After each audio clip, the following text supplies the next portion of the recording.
Hello and welcome to Fire in the Belly. Today we have myself, Matty Pete, and we're joined by the Mary Keogh. Good afternoon. Good afternoon, Pete. Listen, lovely to have you on, Mary. So tell us, who are you, what are you doing, where are you from? I'm Mary, and I'm Mary from Derry, as they call me, and I am a life coach, and my passion is helping women become probably the best version of themselves through my own life experiences. I want to give back probably what I have been given, and I just feel that desire in me to give it back. So give us a bit of an overview. What does a life coach do, and what's your skill set here? Well, I probably would call myself more a transformational life consultant, where I take ladies through programs. I begin with a goal, and the goal is something that they desire, they want, they're passionate about, and that goal's out of their reach. They can't seem to get it, or they don't think they're going to get it, but they really want it. So we set that goal out, and then we begin the real journey of working from the goal.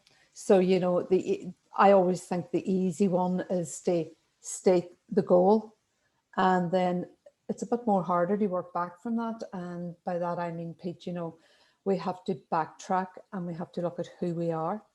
For me, at the first, when I was told to set a goal, I thought, God, I don't know what goal. Sure, I've nothing more to give. My family's up and I've grandchildren, and that's me. And that's how I see myself.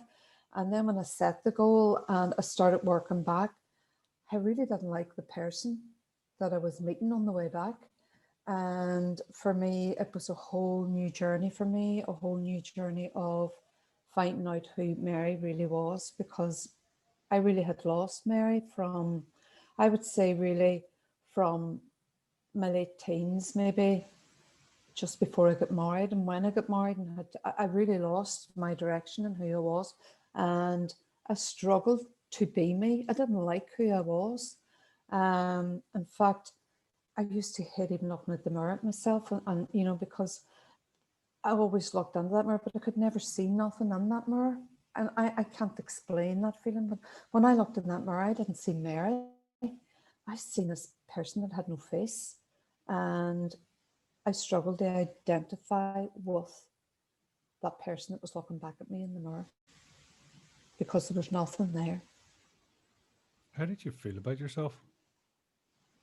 Um, Probably I felt that I go back, day I was younger, I always felt I wasn't good enough. I was always really tall when I was young, and I hated being tall. I really, really hated it, Pete, because everybody, all my friends were small, and I was called, they're Big Mary coming, and I really hated that. And that grind in me right through my teenage years. During school, you always had that one person at school that was the real, oh my God, she was the beauty, and everybody looked at her, and she had all these friends around her, and I used to think, oh God, I'd love to be one of her friends, or I'd love to be like her, and that's how I felt. And yet I wasn't unpopular in school, but I didn't like how I looked as Mary. And I carried that the whole way through, even right into relationships. I struggled to have relationships because I always backed off, because I thought they're either too small and I'm towering over them. And I used to say they'd need a crate to get up and stand, even to have a kiss. And I just sort of backed off. And I used to look at my friends and think, God, she's going with a fella and she's really happy. And I really envied. I suppose it's been a lot of my teenage years being envious of other people and in my surroundings. And I took that right through, right under my 20s and 30s. And that seemed to get more and more. And there was nothing more I wanted in life was to have children. I mean, my life, I just wanted to be a mommy. That was my dream. And I don't know whether it was now thinking it was the vibration I was sending out or what, but I just could not, didn't get this man. I wanted this man. And it was nearly the back. I became desperate, Pete. Oh, any man will do as long as I get a child. And probably now looking back in hindsight, I attracted what I got. Totally different from what I would ever now looking, what I would ever imagine for me now. I did marry. and it was a very quick marriage, a very quick courtship. It was about 18 months and we were married, and very quickly I was pregnant with my first, and I was so unhappy, Pete. I was so unhappy. I felt so lonely. I felt I'd given up whatever freedom I had being me. I felt like I had no connection with this man. And that's genuinely how I felt. I looked at him and I just thought, you know, you think, what have you done? What have you done? You know, and then I just got on with it, Pete. I had one child. I suffered with postnatal depression with him, really bad. And I struggled, and that was another niche. Wasn't enough. Couldn't even have a child right. I had to have an emergency section. Couldn't have a normal delivery. Couldn't be like other women. The child had to be taken out of me. All these horrible self-talk things that went through my life. And, you know, all I craved was a bit of love, a bit of affection, which I struggled to get. And that relationship, because I married to somebody that was a workaholic, his work was everything, and probably we came second on that. And I was seen as the mother, the woman in the house. That was my job. I wasn't allowed, you know, be allowed.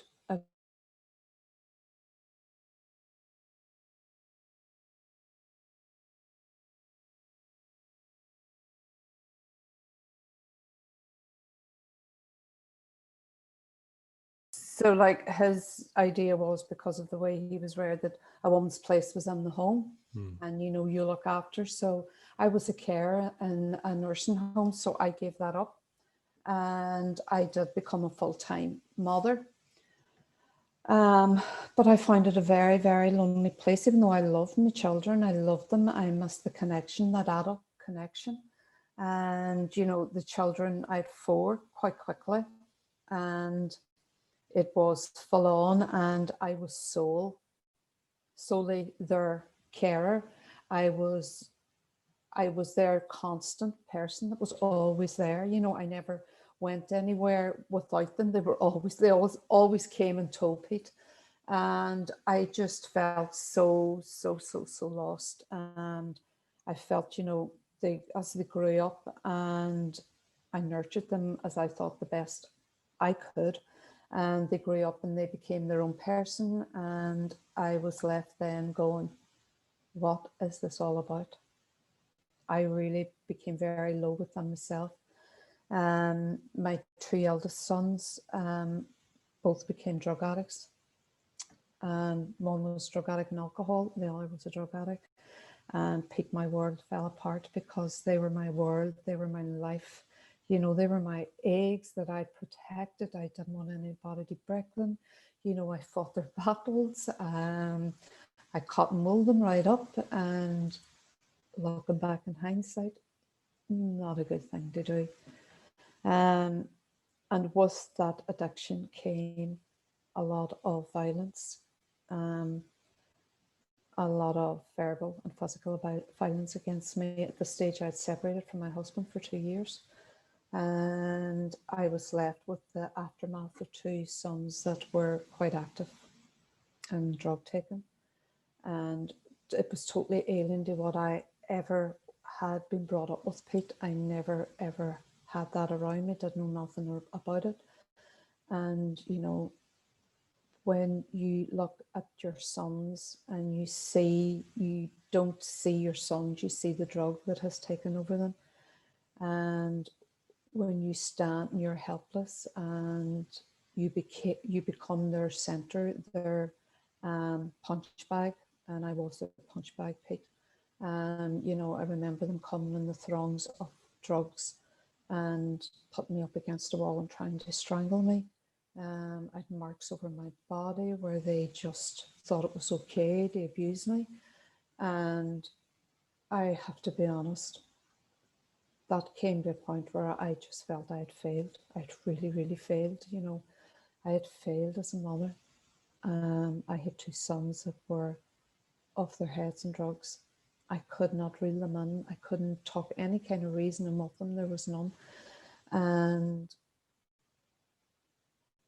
I felt I carried it on my own. I carried that and shouldered that very much on me. And yet I couldn't let go of them, Pete. I couldn't, even through all the abuse and the violence. And, you know, they were my sons. I tried so hard to help and get help. And, you know, I'd been to psychiatrists, I'd been to counselors, I had taken them everywhere, but they weren't ready. You know, they would go and they would agree with me and everything would be great. And I'd be going, oh, it's really, this is it. And the next thing I would look and they'd be away. And they seek their company, Pete. Nobody seek them. They seek that out. And I almost gave up. I almost felt at one point that low that death seemed more kinder to me. Because here was me, I was a mother of these two sons, and I mustn't have done a great job if they had taken that road. So it came to a point, one of them did seek help, and he's clean and sober 3 years. And he's just amazing. He's just amazing. And the other son, he's doing okay. He does his thing. But I had to learn a very hard lesson, Pete. I had to detach. I had to walk away in the throngs of this and the madness of this, because I had two daughters as well. And, you know, the two girls they are just beautiful girls. And, you know, it was so wrong that my daughters were watching this, maybe on a daily basis. So I did detach with love, and that was the beginning of my journey, because I had nowhere else to go. I had nowhere else to go. It was either make a choice of try and do something for me, or stay stuck in this crazy, and it was a crazy, vicious, I used to call it the war zone. It was a war zone. And you were always walking in eggshell. You were afraid to say something. Even one word could have started a world war. It was unreal. So I did detach, and I did begin to look at Mary. And suppose I didn't like what I seen. I started reading self-development books. I done thinking under results, and probably that was the beginning of my transformation of who I was. It wasn't, I discovered that my insecurities and my need to be needed came from a very young age. You know, when we grew up, there was 8 of us in a family, all treated very equally, and yet all needing different, all having different needs, and all them not being met because there were so many of us. I had a good enough upbringing. I have to be honest, I had an amazing relationship with my own mother. I idolized the ground she walked on. She was my inspiration, really, because she traveled a hard road herself, and she came and always came out fighting, always came out with that chin up, you know, we'll keep going. And then tragedy happened in our home when we lost a brother at 21 from suicide. And that was the most horrendous time in my young life, most horrendous time. And going back then, it wasn't really as common as it was then. And he went missing, and he was missing for 10 days. And that time, that struggle, that looking, that searching, that fear, that the unknown, was the pain and the hurt and the total feeling of isolation in our home was palpable. It was the most surreal feeling that anybody can ever go through when they lose a child or a brother to suicide, and you do not know why. You do not know why. And you know, my mother, there was always a special bond between him and my mother. Always. We all knew there was just that something. And I know her heart was broke. She was broken.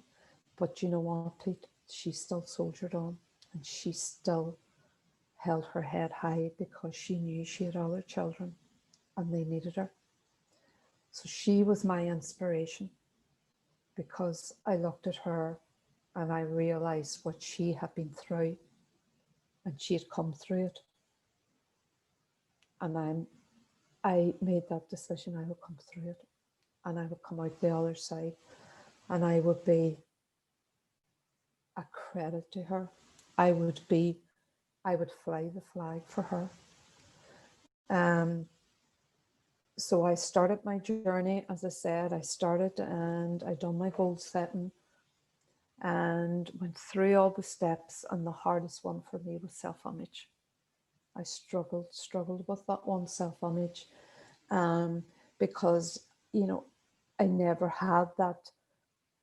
I never seen myself as anybody other than a mummy and a wife, and I hadn't done a great job of either. So I began to look at self-image, and for me that word self-image was always this facade of how you looked visually on the outside. You know, never once did I think, oh, self-image has to come from the inside, until I really started looking at me and looking at how I see me. And how I see me wasn't very nice. And, you know, people would say, oh my God, you're amazing, you're wonderful, look at you, 4 children, blah, blah, blah, you really keep yourself well. And I just looked and I felt blank. And I thought, if you only know what's going on in my head, you know, if you only know. So I began that, and I began to gradually change those old self-hatred talk. My talk was terrible. My self-talk was terrible, you know. You know, at times I would look in the mirror and I go, I really hate you. I really hate you. What have you to offer? And that's how low I had got. I couldn't see what other people seen. I could not see it. I could only see this person that was of no value in life, until I began to start changing the way I spoke to myself. And that wasn't easy for me, you know. And I always remember I started off with, I'm a strong, beautiful, independent woman. And I would look in the mirror and I think, who do you think you're kidding? And this was, I was in like conflict with the old man. Who do you think you are, telling yourself you're a strong, beautiful, independent woman? And I remember I would just go to work and I would be constantly going, I'm a strong, beautiful, independent woman. I'm a strong, and I might have said that 1,000 times, Pete, constantly repeating it. And then there was a song, it was by a spiritual group in Derry, I Am, and they sang, it was a song, Seek, and seek and you shall find, knock on the door shall be opened. And I had that constantly on repeat in my car for nearly 2 years.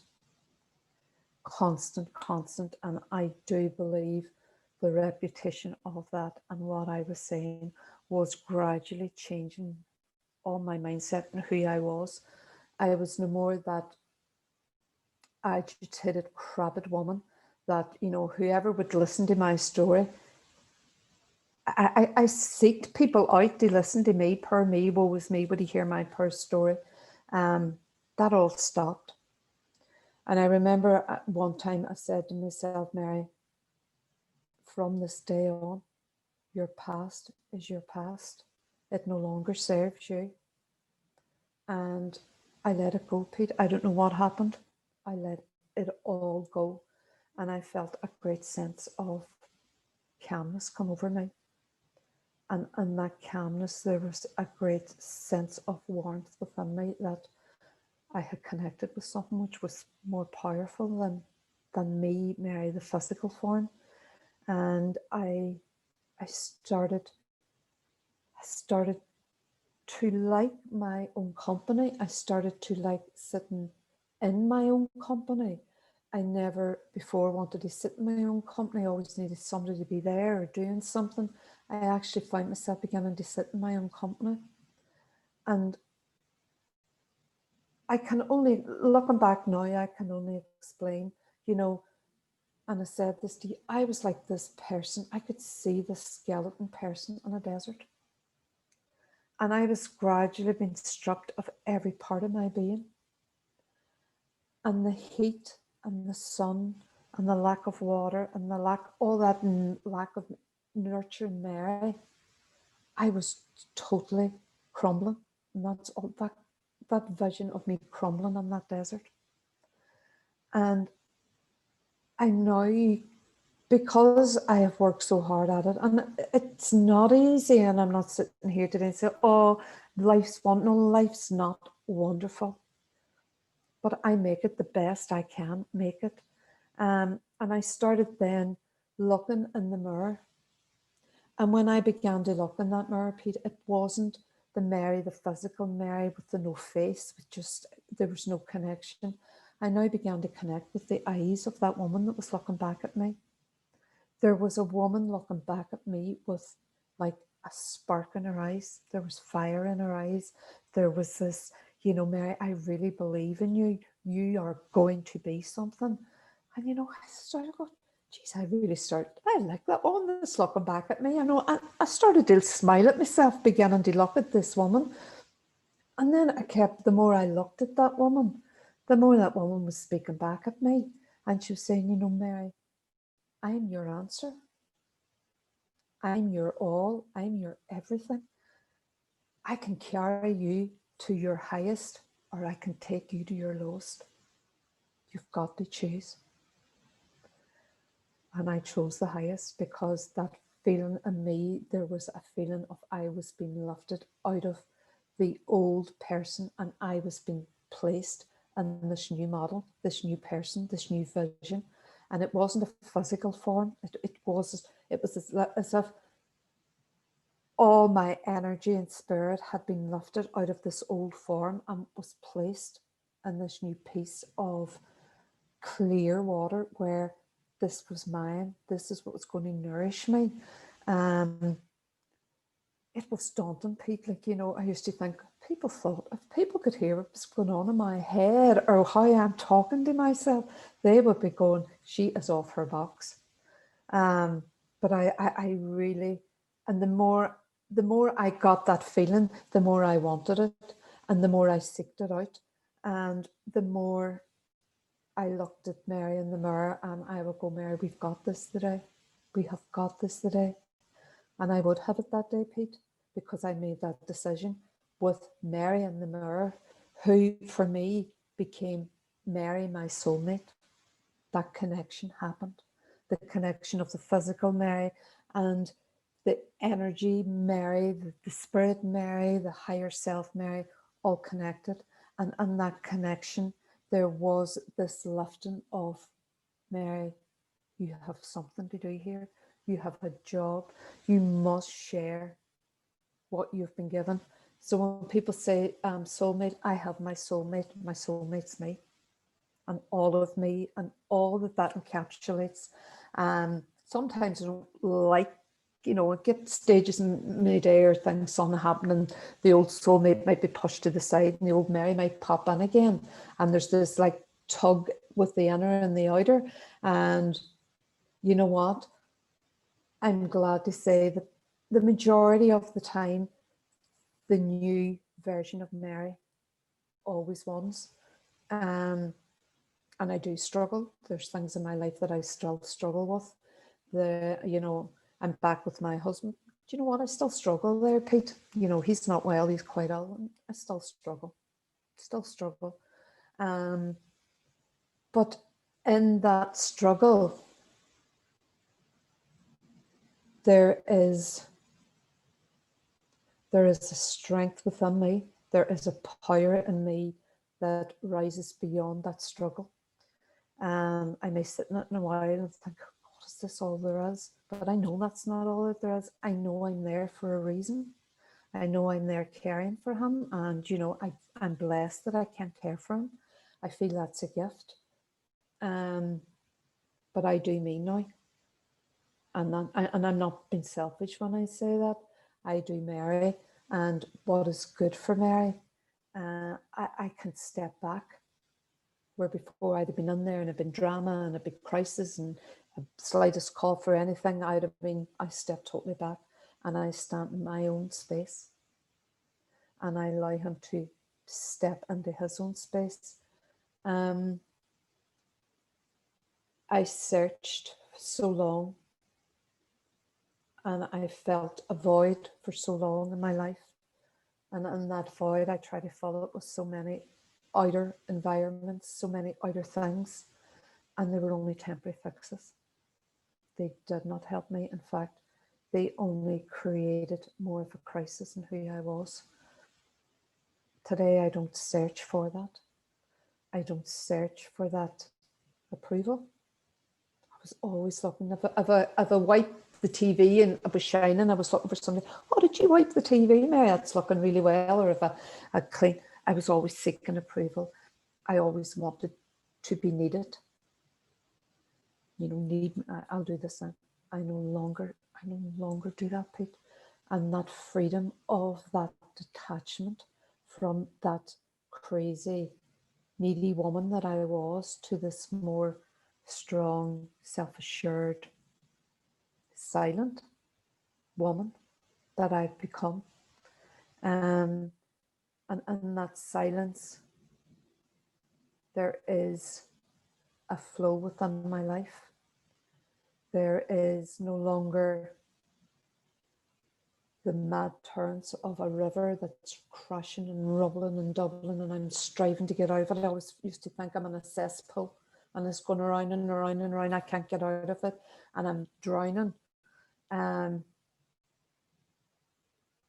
now in a quiet water where, in that silence, my higher self guides me. And through that guidance, I have found persistence. I have found imagination. I have powerful imagination. Sometimes it's too crazy. But I love that. I love that it's almost like a fairy tale, that something that I never was allowed to really develop when I went to school. You're told, you daydream, what are you daydreaming about? Pay attention. And that gift of imagination was very much stopped. Now I can sit for hours and imagine this amazing life I'm going to have and who is in it and what I'm going to do. And in that imagination becomes my visualization, and my visualization becomes my reality. I have quite a lot of small, important things that, I imagined. Like, I imagined I'd be helping women. That was an imagination. I seen that. It was, I could see myself sitting and, but never really believing I could. But I kept fantasizing, I'm going to do this here. And I could see what I was wearing and who I was talking to and what I was talking. And that has happened. That has really happened. And, when I see women now come to me and I look at them and they sit and I really see Mary, the broken woman, in them. I see myself sitting talking to me, and I guide them through the same steps, the walk that I took to get where I am today. And I feel totally blessed when I see them transform, and they do transform. Like, they come to me with so many heartaches and pains, and they just feel, I can't get out of this. This is me. I can't. I've tried everything, but they haven't tried themselves. We try all these other things, and we try these. I will try this and I'll do that and do that. I suffer from depression, and I was on antidepressants. I tried that. I tried being all energetic and going to the gym and all that. I tried everything to try and, give me something that was missing in my life. And the only thing and person that was missing in my life was me, Mary. And, I even get, when I speak that now, and I think, I really did, I missed who I was, because we come into this world and we're not attached to anybody. We come detached. And yet, through the process of life and the struggles of life and all that is life, we start to attach to things very, very quickly. And a lot of those attaching they're not good. They're attaching that we think, I met him. The man of my dreams. The man of my dreams could become the man of your nightmares, because we don't really know what we want.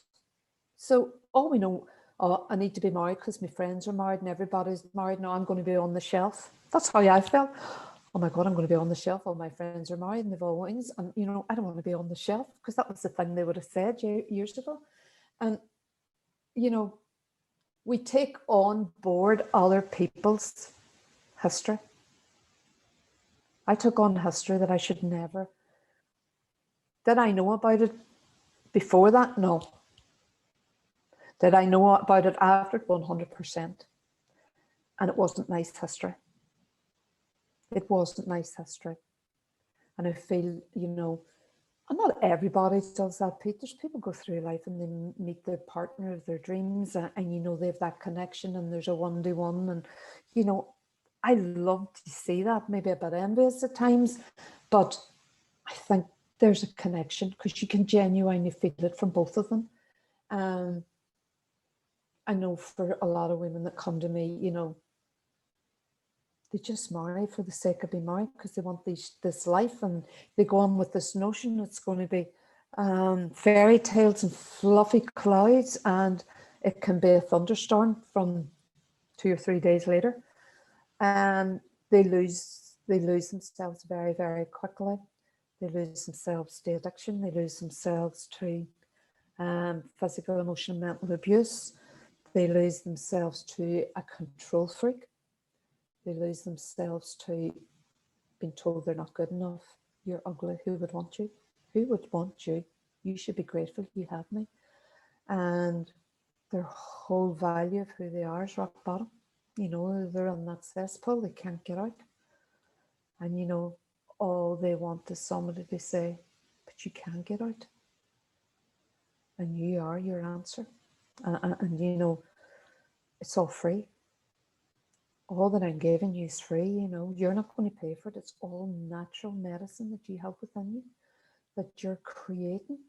And, you know, that's a powerful thing to know that, you know, all that I need in my life for me, Mary, to become Mary, to become the best version of Mary, it's all in here, Pete, here. And it's like a treasure trove, you know, and we go on and we dip out, but sometimes we don't like the look at it and we think, no, it's too much like hard work, and we turn the other direction. And for me, I had to go on deep and hard, and I went in and I done a renovation. I renovated Mary. And I now can honestly say to you, yeah, I really love who Mary is becoming. I really do. The renovation isn't complete. It never will be complete, because I'm always learning. I learn by mistakes. I learn by other people. I learn by books. I learn by listening to music. But my biggest teacher is myself, me. Because I can read all the books and I can listen to all the inspirational words and I can listen to and think, oh my God, that's brilliant. Great. That really sounded good. But until I put my money where my mouth is and say, no, I'm going to do this. It mightn't be easy. It can be quite hard. You know, mind your own business, Mary, was a big one of mine. Mind your own business, and that actually means mind what you're doing. Stop minding what's going on in other people's lives. And when you begin to mind your own business, you do detach from the outer environment. The outer environment is nice to pop in and out of. It's part of life. It's part of who we are, but it's not all of who I am. I can sit now in company and I can be quite detached in that company. My whole friends groups has changed. I no longer sit and gossip. It doesn't serve me, because you know what, Pete? I could say when I'd walk away, I'd be the next in line for the gossip. I have learned that I am the master only of me. I am the creator of me. My thoughts will allow my eyes to seek out what my thoughts are. I will seek out that environment. And if my thoughts are one of, I am strong, I am confident, I am fearless, You know, I used to be afraid of everything, afraid of the dark, afraid to look out in case there was somebody looking in. The freedom I got when that fear left. The fear was all in my head. I could create a Rocky Horror movie within 10 minutes. And it would have been the bestseller and I'd have been the main actor. I don't allow fear into my life anymore. It may pop in, it's part of life, it pops in, but I do not allow it to take hold of who I am. Because it doesn't serve me, because it only destroys where I am now. It eats up.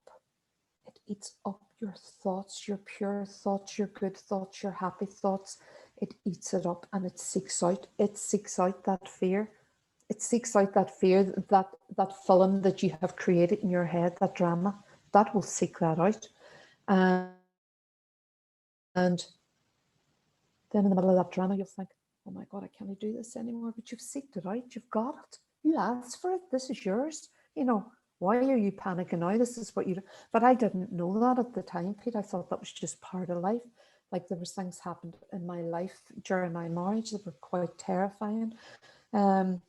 Actually quite dangerous for both me and my children. And you know, I never knew what fear was, but I knew what fear was then. I mean, I lived totally on an edge for months and months and months because of something that had nothing to do with me, but it was brought to my home. And I never knew what fear was, physical, how your body reacted to fear until that time. And I think from that time on, I probably said to myself, I will never say I'm afraid again. Because that was the one time that I genuinely knew what fear was. Any other time I created the fear in my head, but this was physical, real fear. So fear doesn't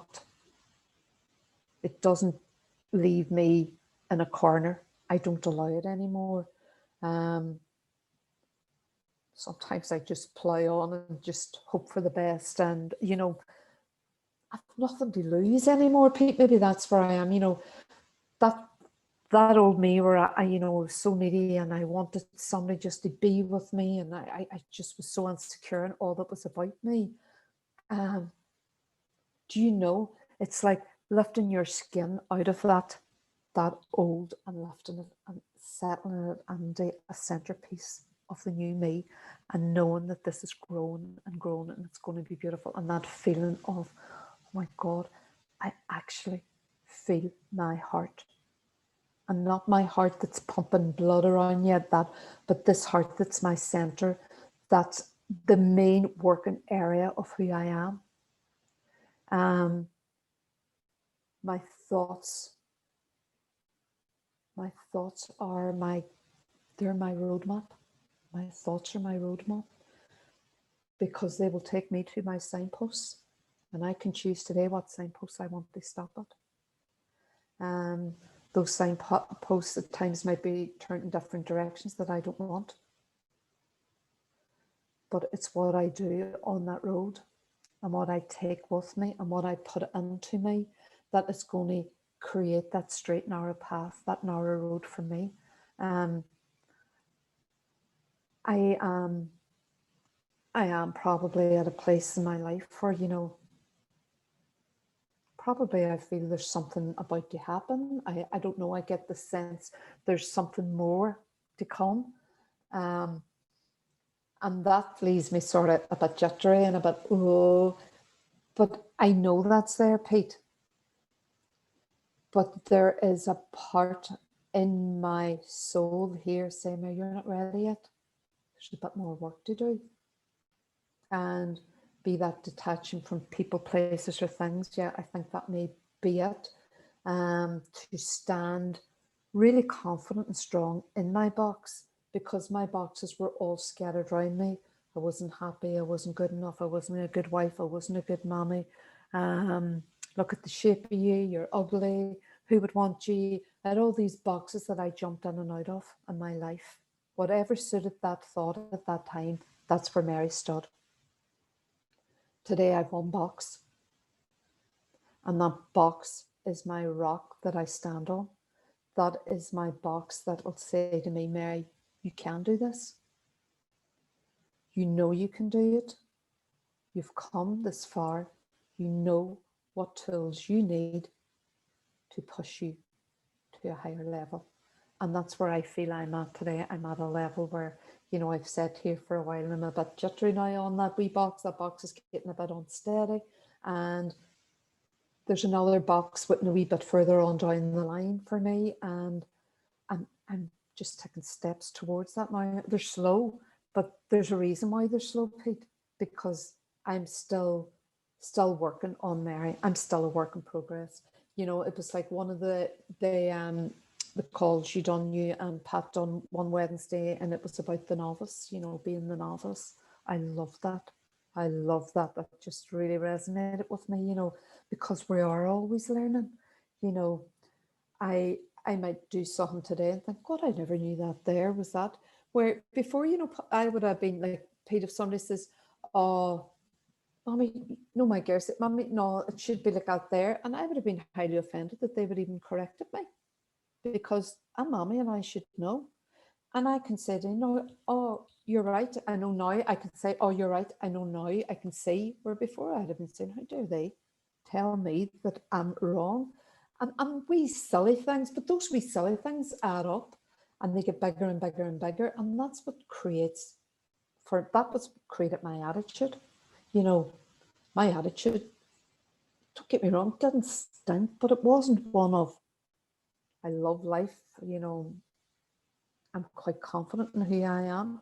Do you know, I used to go into a crowd and, you know, if there was a crowd, I would nearly physically feel sick. And I would be in the back of my head praying that nobody would come near me to speak to me, because I wouldn't know what to say to them. And, you know, I found, you know, we used to go to weddings and my husband just went and yap. And I remember him just saying to him, oh, please don't leave me. I don't know anybody. I'm here. Please don't leave me.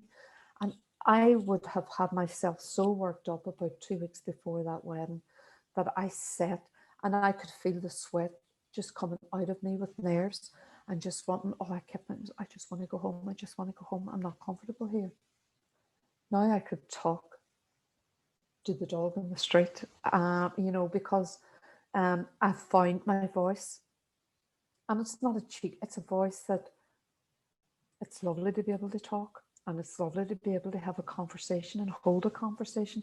And maybe that's one thing that I'm really proud of me that I done, that I can actually hold a conversation with somebody now and be quite natural and normal and enjoy that conversation instead of the sweat running in my palms and running my hands up and down thinking, oh my God, please get me out of here.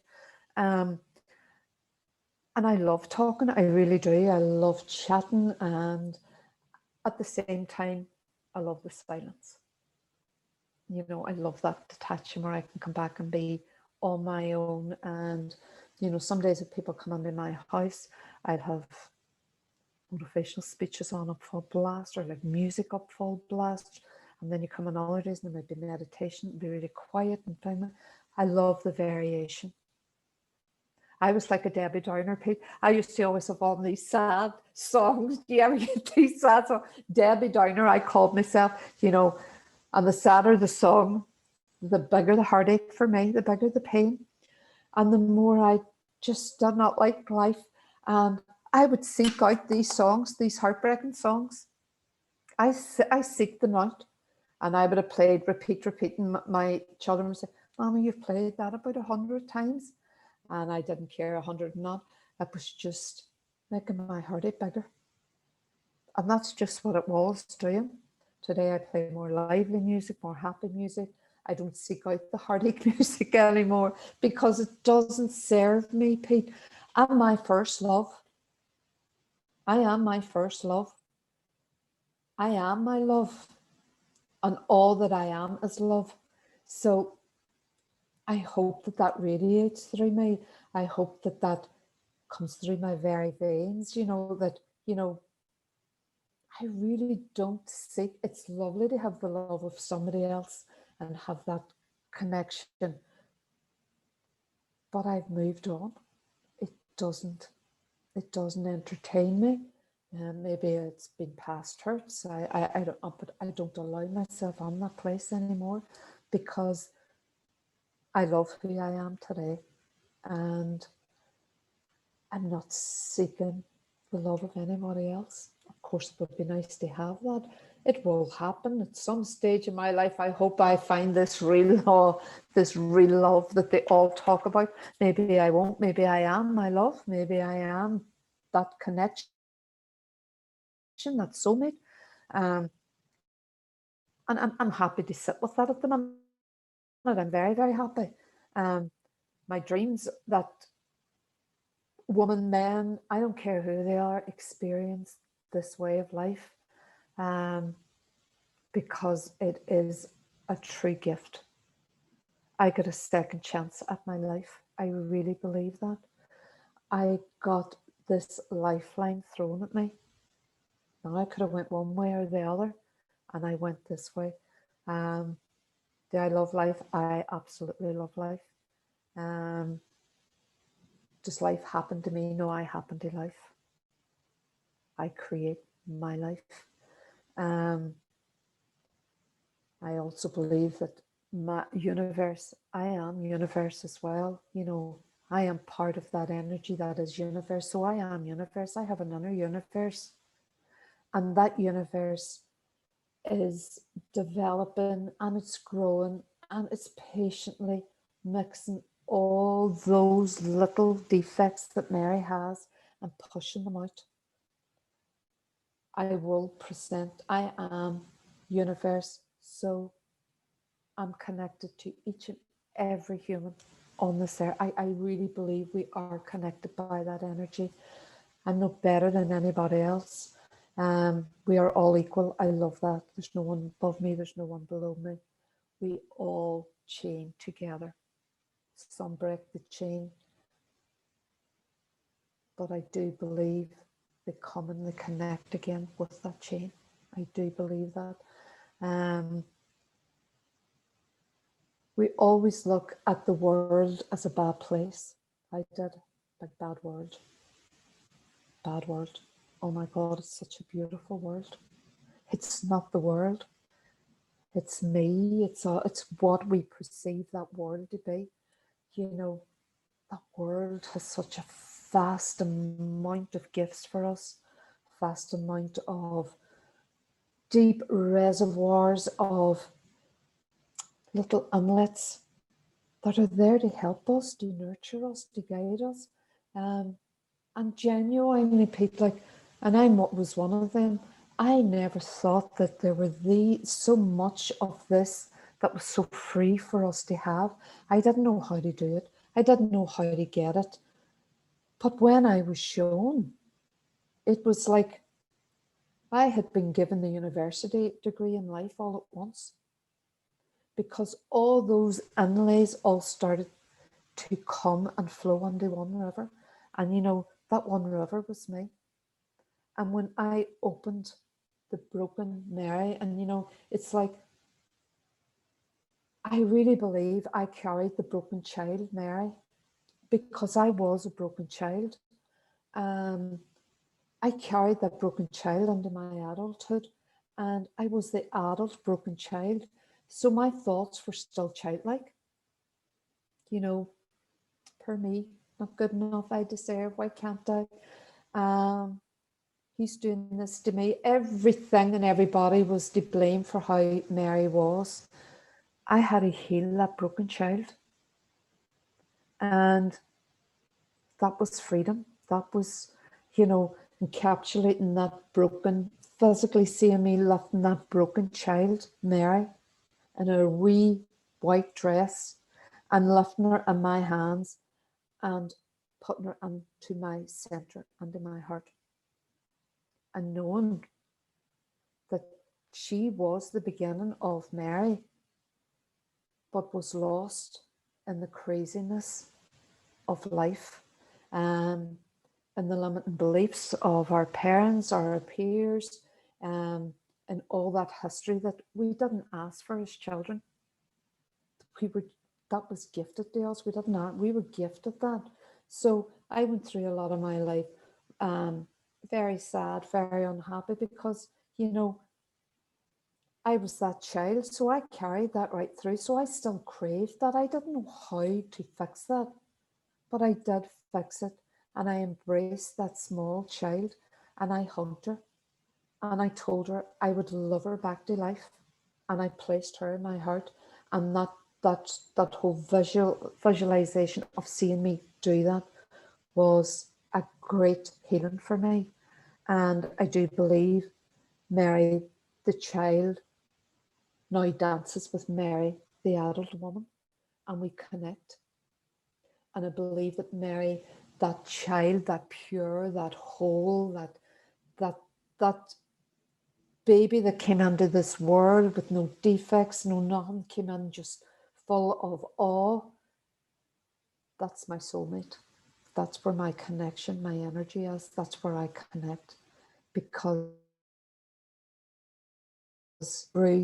it was brainwashed by the doings and beings and all that went on around it, and that formed my personality. But it wasn't really me. I was Mary, the soul that came into this world. So now I'm connected with Mary, the soul. Once I healed Mary, the broken child, I made space for the connection to be complete. Do you know when you were, or have you ever been purely yourself? I find I'm purely myself when I sit in silence.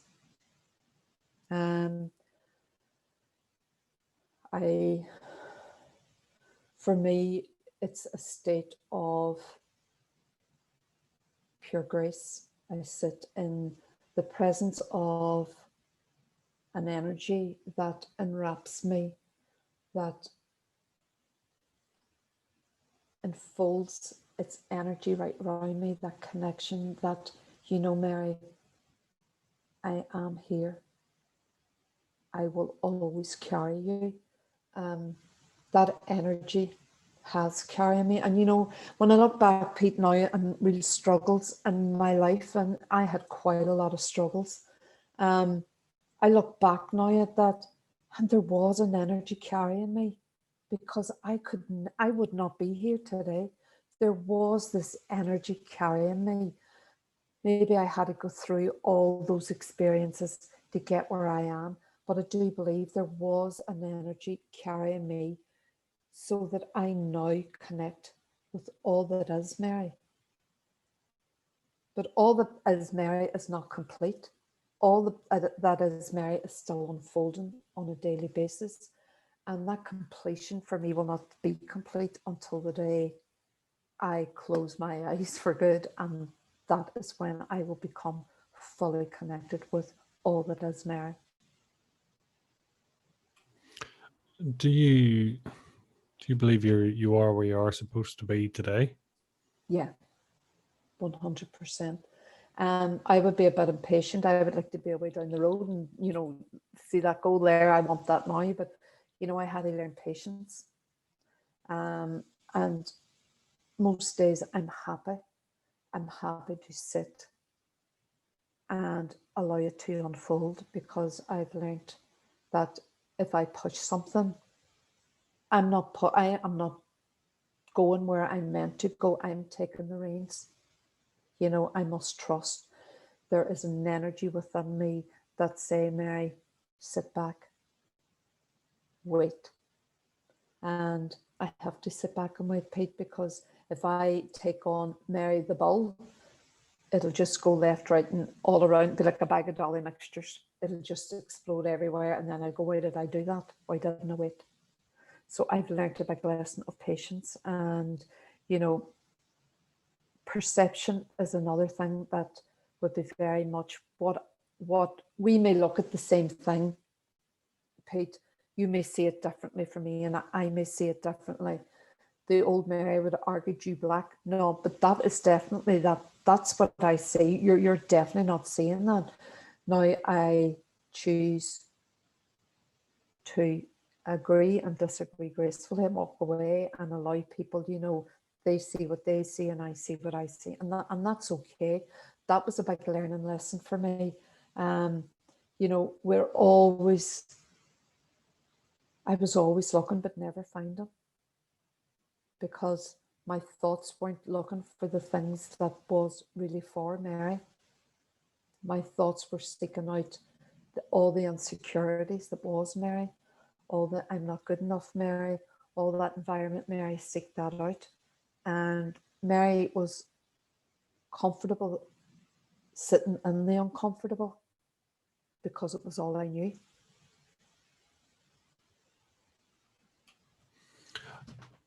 I'm taking your language shifts, and when you're talking, so typically you come across quite kinesthetic, very feeling, very you're feeling within you, and how you feel about everything around you. But then when you talk about yourself in the third person, it goes visual. Does that make any sense?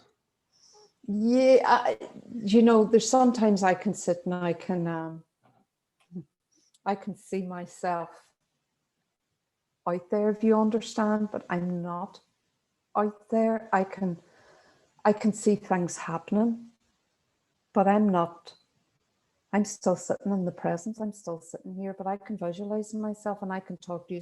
Oh, it's, out there, as if I'm taking part in that, but I'm not really.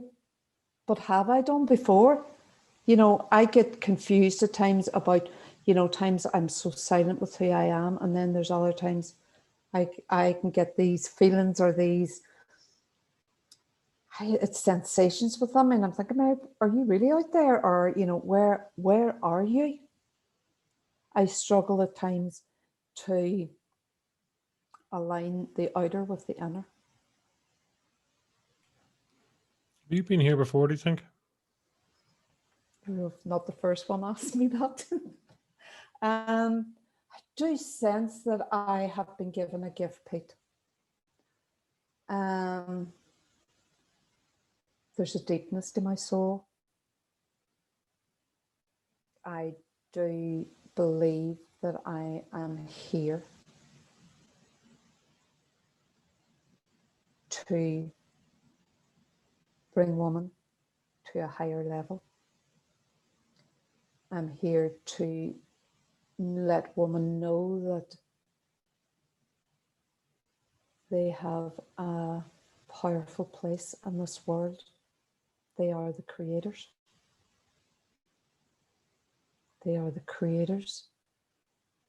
They have been given a gift of carrying the most precious thing in this world, a baby. They are the creators. And their creation comes from energy. So when people say that, and this is when people say that they, oh, my daughter's my best friend, my son's my best friend, or no, you have been given the gift of being a mother. You are that child's mother. You are the only mother he or she knows. And it's a very privileged gift to be given. And it's so much higher than friend. So much higher. Because within that mother, there is unconditional love. And we don't all have that unconditional love.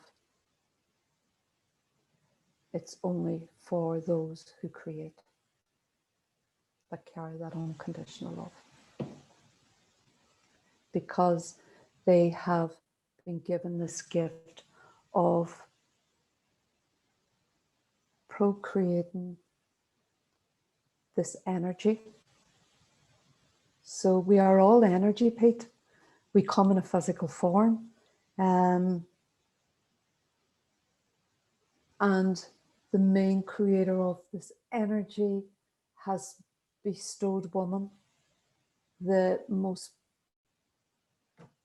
powerful position in this physical form.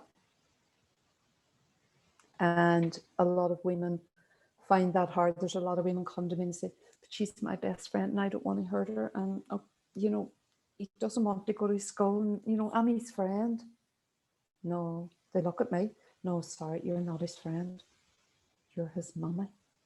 I know, no, I said, you were given that gift. And it's so true, Pete, you know, we've been given such a privileged thing, you know, to guide and nurture these children. And we lose sight of that. I lost sight of it.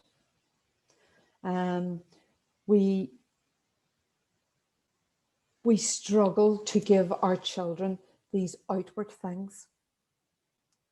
Tablets, phones, all the gadgets, all these things. And you know what, Pete? See, if you looked at those gadgets and you put them aside and you said to your children, today, I'm going to be your gadget. Let's do something. The change on those children when there's actually a one-to-one communication, either with mother or father, there is a connection. There is this bond.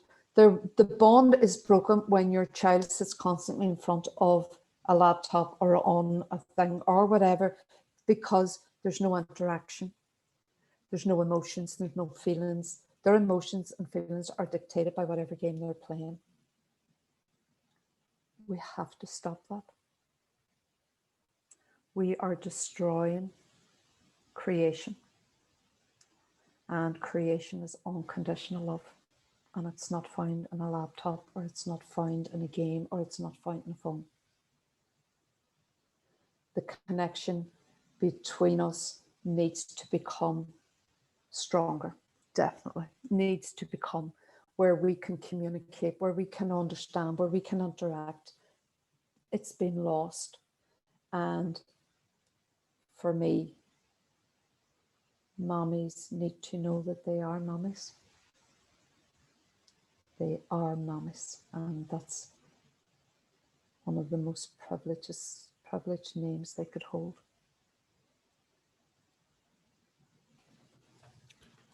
Do you know whose recognition you were initially seeking? My own. I can say that to you today. All that I am and all that I seek is within me.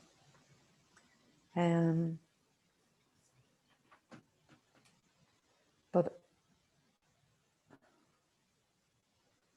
I could not see that, nor did I want to see it, because my thoughts would not allow me to see that. So now I say today, I have connected with that person that I always wanted to be. I believe I am that person. And I had to go through what I went through to make that connection.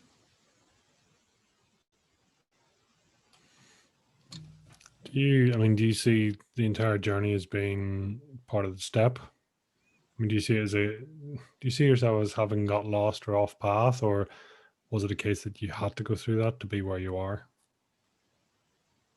Probably that both of those questions could relate, you know.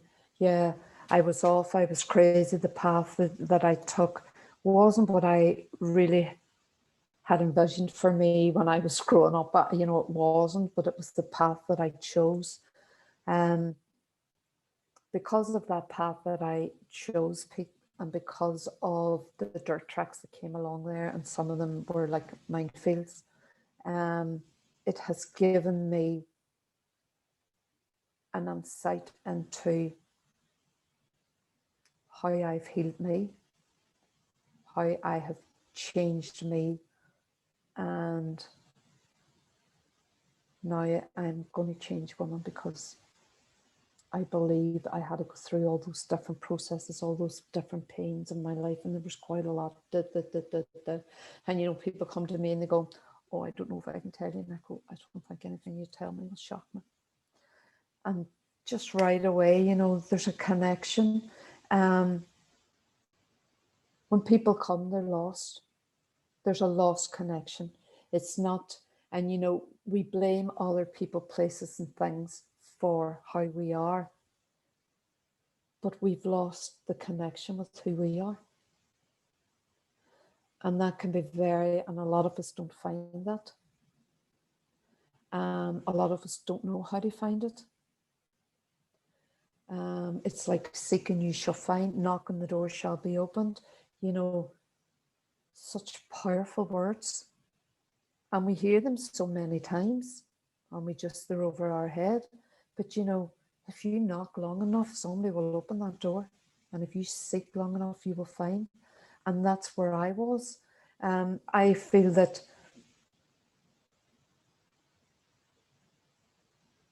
I've had an education. I really believe I've a degree in life. There is nothing. Suppose there's nothing I fear now, Pete, or there's nothing that somebody would come and say to me and I go, "Oh my God, I don't know if I could do that. I don't know if I can help."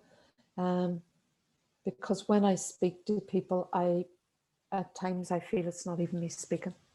I feel my words are coming from somewhere. Whatever my words are, they resonate with those people. And in those words, those people see a light beginning to shine again. There's a light goes on in their life. And, you know, my passion is that everybody's life is switched back on again. Passion, if you are a mother, you have been given a gift. Respect that gift. And by that I mean respect yourself. I had no respect for who I was. None. Respect for everybody else, but none for myself. Today I respect all that I am. Because if I first and foremost do not respect Mary, the woman, the mother, I have nothing to give. I have nothing. I must hold myself in value. There is a price on me that no money could buy, or no words could pan me over to another side. All my words, all my money, all my desires, everything I need in here, and you know, dip in, dip out. Yes, struggles, pains, hurts, but they've made me who I am today. They've made me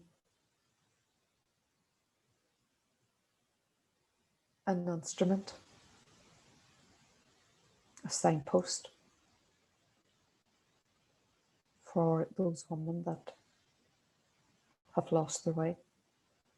And I know I am, because my home is today a very calm and peaceful home. It's quiet, it's gentle. And that's because I transformed and I didn't look or seek for anyone else to do it. I done it myself.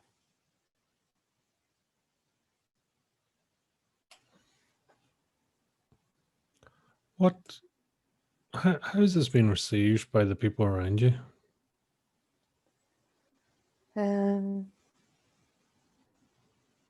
Well, first and foremost, my daughters and my sons love who I am.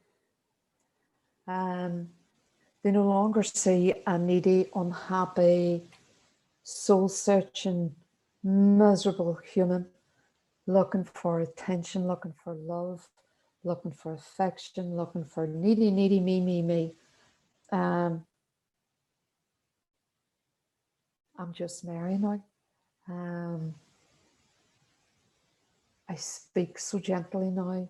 I never raise my voice. Very, seldom do I raise my voice at home now. I'd have been like a fishwife. I'd have been roaring. And there was never, I took part in the madness that was in the house. So I was part of that madness.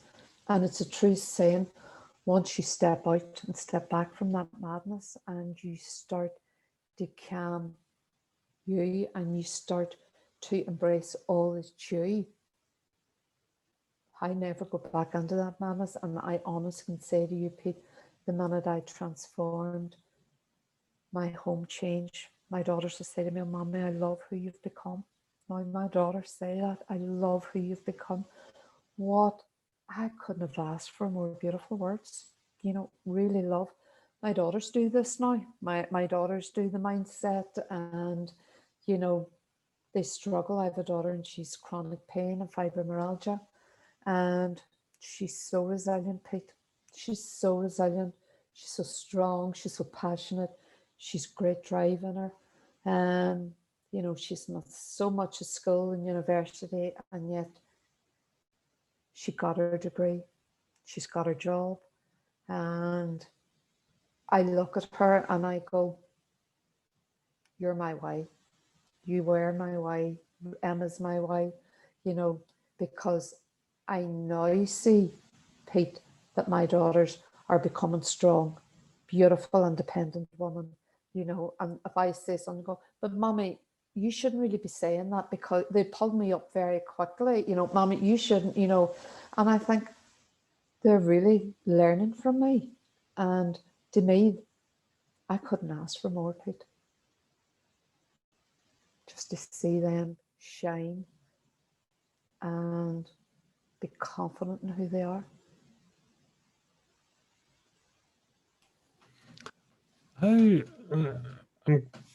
I'm aware, obviously, you know, and you talked about your mother and sort of taking on part of that, and you know, your caring and things like that. You know, you know, the sort of the caring you did, and so the nursing homes and stuff. I mean, is that sort of,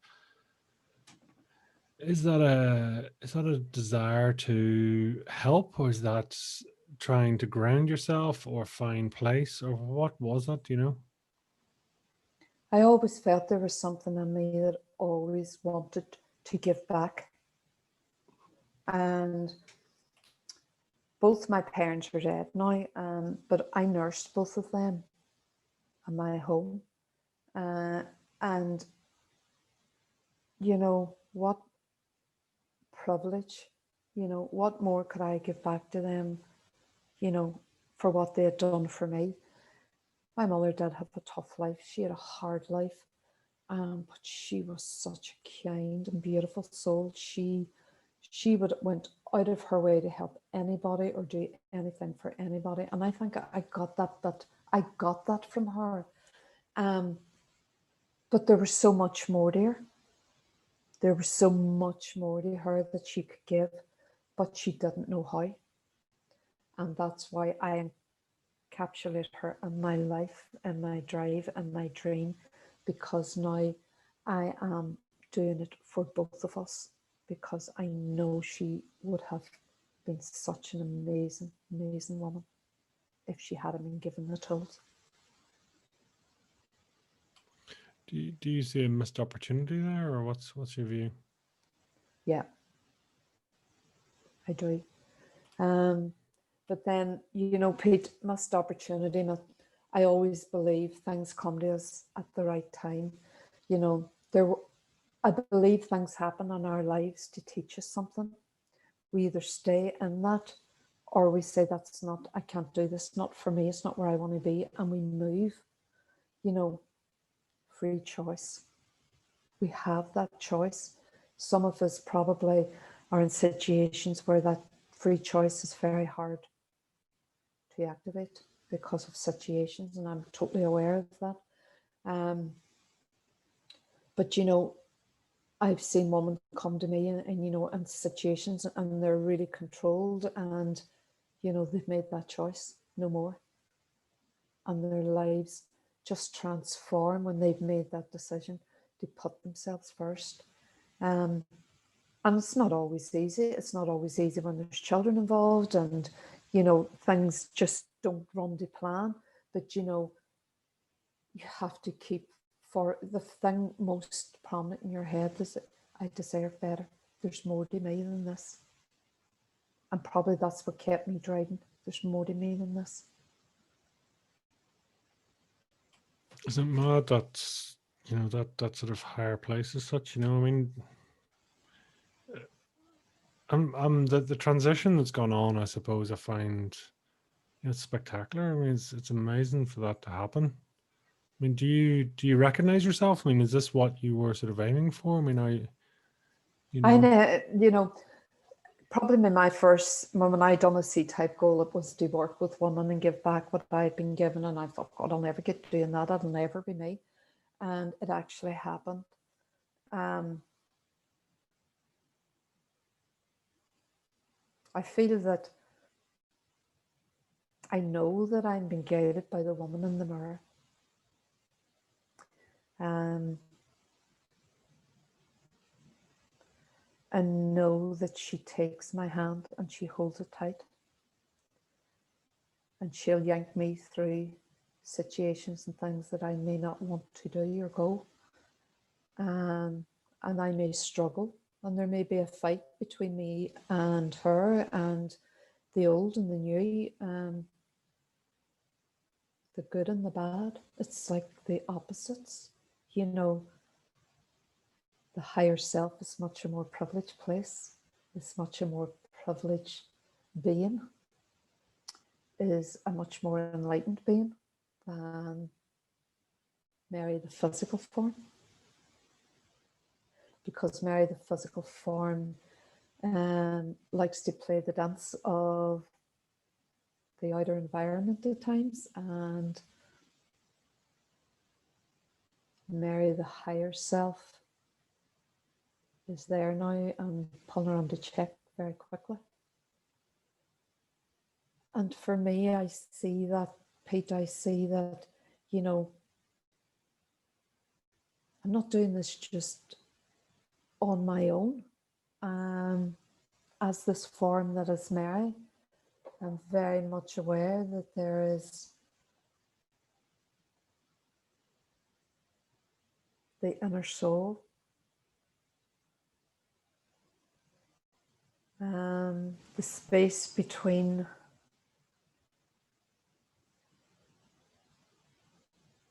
the normal, every run of the mill, to that higher, more in-depth spirit that puts the words in my mouth, allows me to hear what I need to hear, and silences me when I need to be silenced. And it's trusting that. It's trusting that space between that. Do I get it right all the time? No, I do not get it right all the time. And don't get me wrong, I'm not sitting here going, oh, like, I love a laugh. I love a laugh. I love the crack. I love the fun. And there is a fun side to me, but there's a more free and fun side to me now. It's not a forced fun. I actually enjoy the time I have now with my daughters. And that's a strange, and it's not,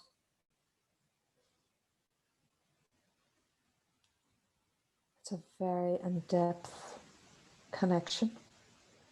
It's not an out there or it's out there. It's a very connected, almost like a triangle, the three of us in a triangle, and there's a connection of energy that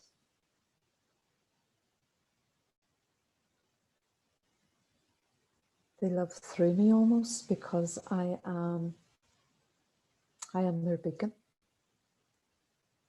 I'm their teacher. I'm also the breath that breathes through them.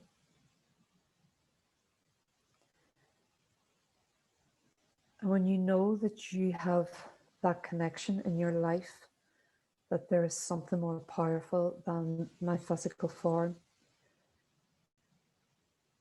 The dance is beautiful. The energy is beautiful. And it's a place where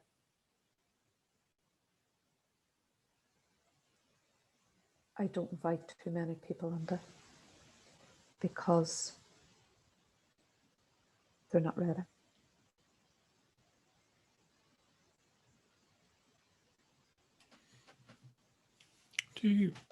Are you understood? Do people get you? I speak to you today, and I'm speaking from a place of deep connection, of something that is much powerful than I am. People get me because I speak from a certain depth. Today you're getting me from a depth that's so much deeper. Not all people get that. And that's okay, because this is my journey. I can't impose all that I am on somebody, but I do hope by the way I am, my attitude, my words, that I am connecting in a much deeper level in people's lives. And I do believe I do connect with people on a much deeper level. I don't do surface crap. I don't do, you can have excuses for maybe 2 calls, but after that, I don't do it anymore. You're either in or you're out.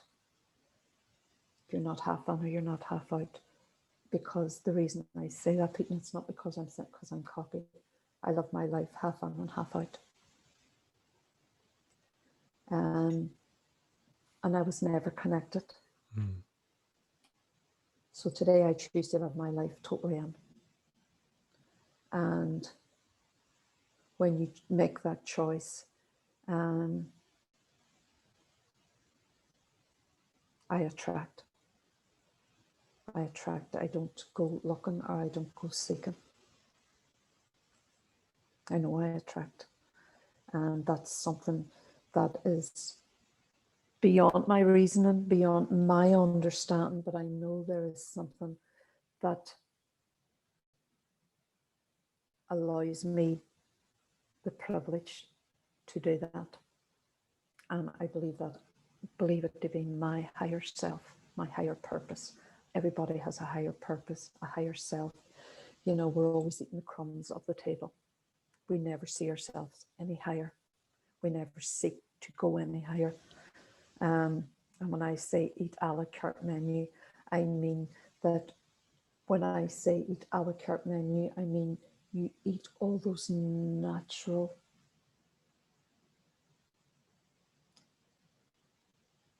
what I would say, flowers that we've been given. Your intuition, your reasoning, your understanding, and your perception, your persistence, your will. We have so much discipline, we're focused with so much natural medicine within that 98% of us doesn't know how to use it. I've been gifted that. I've been privileged to be opened up into that world of something that is so much more greater and powerful and beautiful than the mere miserable Mary that hated life. And that life was the outer environment where I always seeked to be something and could never be anything. Today I sit and I am all things to me. And in all things to me, I sit in the silence of a higher self that nurtures me daily.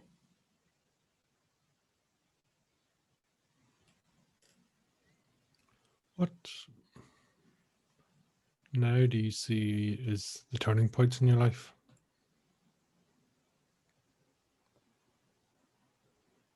For me, the turning point in my life was when my son took me to a bridge and told me that he was going to take me over the bridge with him. And it wasn't my son, it was the drug. that spoke. And I spent 2 hours in a car listening to a tortured soul. And I could not reason with that tortured soul.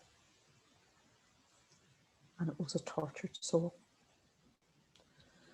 I finally got out of the car and my son went and tried to jump a bridge. That was my turning point, Pete. Because I could either have stayed in that murky water with him, feeding him all that he needed to hear. And in feeding him all that he needed to hear, I was starving myself of all that was there waiting for me. So that night I detached from my son with love. And he is my world. He's my firstborn.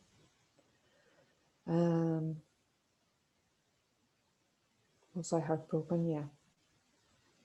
I looked at this son of mine who people complimented on how well-mannered he was, how kindly he was to older people, how he spoke to people, constantly being told what a good fellow he was. To looking at my son that was lost to the demons of drugs. And that night I made a decision I would detach with love, because not alone was I doing him a misservice, I was destroying the woman that I was. And I was only adding more to that fire that was being dampened by all that I accepted in my life. And I accepted it, Pete, like nobody. I accepted it. I took it on. You know, I can't sit here today and say, oh, but he made me and she made me. No, today I look back and say, no, I decided that. That was me. So I walked away that night. And I never spoke to my son for 3 months. And that tore me apart. But you know what, Pete? In that tearing, there was healing. Because that's when I really began my journey. And I did my son a favour too. Because he's a changed man today. Because no longer is there Mary, the broken woman, who's trying to fix, or Mary, the broken mommy, who was trying to be the best friend to the broken son, who was lost to the addiction that controlled his life. I was also lost to that addiction, Pete. I was lost to it. I was part of it. I was playing that dance of the addiction. And that's when I see so many families. I see mothers like me. We try to be friends. We try to do our best. We try to separate this mommy. We'll put the mommy to the side. It will be their best friend. It doesn't work. That day I set boundaries. And I made the decision that I would never allow myself to enter that dance again, because it was a rave. It was a rocky horror. It wasn't nice. And I know there's so many people out there, Pete, that have that in their lives. I was his crutch. But it does not take away that I love him. I love him with every beat of my heart. But in that loving, I must allow him to become his own self, not the person that Mary wants him to be. I must allow him to make mistakes. I must allow him to fall. I must allow him to make his decisions. And I did that. And that was so hard. So hard. But you know what? In that hardness, there was a great empowering. I felt that something, I had done something, I'd made a decision and I had stood by it, and I was actually beginning to see a whole new different way of life. It wasn't roses. There was just something about to happen. And that's when I really began my journey. Because that night I looked death in the face. And higher spirit, higher self, knew I wasn't ready for that. So they carried me, and that is what carried me. The only thing is, I wasn't connected then with that, but I can look back now and say, my higher self carried me, my soulmate carried me, picked me up, and took me on this journey.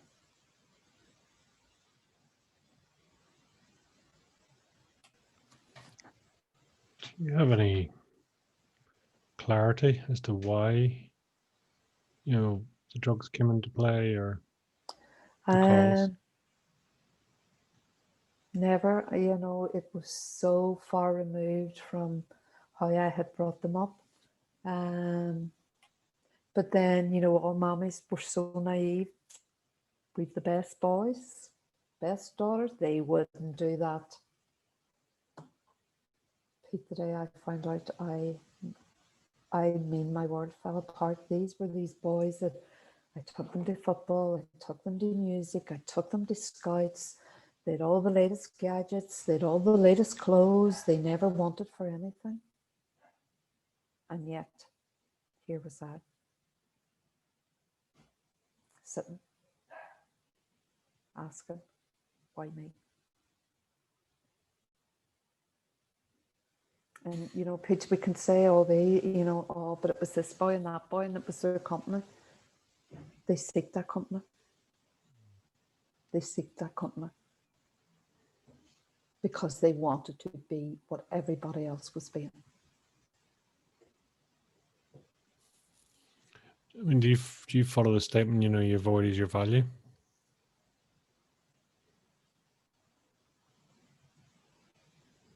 Say it again, Pete. And there's a statement, and your void becomes your value. And I'm just wondering, at that age, is it a void that leads them to that point for connection, or do you think... Pete, I look back and they always wanted to grow up very quickly. Very quickly, they knew it all. Looking back now, they thought they knew it all. And probably what I asked them not to do, they always done the opposite. If I said, don't be going under those, and sure enough, they'd been, don't be getting tattoos, and they've got tattoos. You're not going into a pub till you're 18. They were in pubs when they were 16. I didn't know. At the end of the day, we believe all that our children tell us. We think, that we've the greatest, until the reality hits and the floodgates open and you go, why didn't I see this? Why? But that's the point, probably that's why I say Mommy is a privileged place to be. Mommy's a privileged name. I try to be their friends. I wasn't given that gift of being a mother to push that privileged place aside and become a friend. And that's where my mistake was. I tried to be their friend.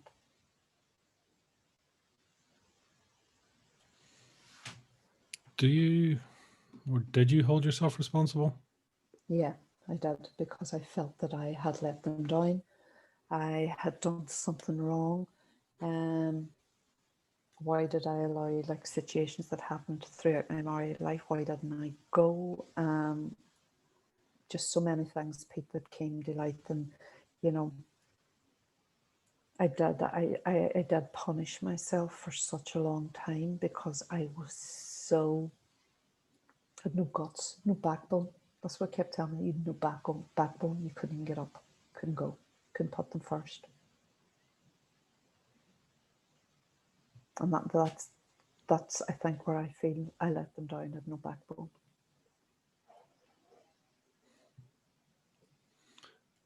Did you ever get any clarity or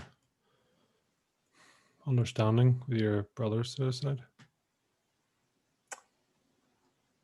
He was such a beautiful soul, Pete. I mean, oh my God, there was something so pure about him. And there was no drugs, no alcohol, there was nothing. He was ready to graduate. And it was a big thing back then. He was the first that was graduating. Nobody graduated from a council estate, and he was the first, and the first in the family, and he was going to be a teacher, and everybody was so happy. And I remember it was in Easter time, and he just became depressed, and just happened like a click of a finger. He felt so insecure. He felt he wasn't good enough. Always remember there was a letter came out from a psychiatrist that he had to go and see a psychiatrist. And in them days, the psychiatrist was like, you were a nut job, don't be going there, you're a nut job. And that's how he seen it.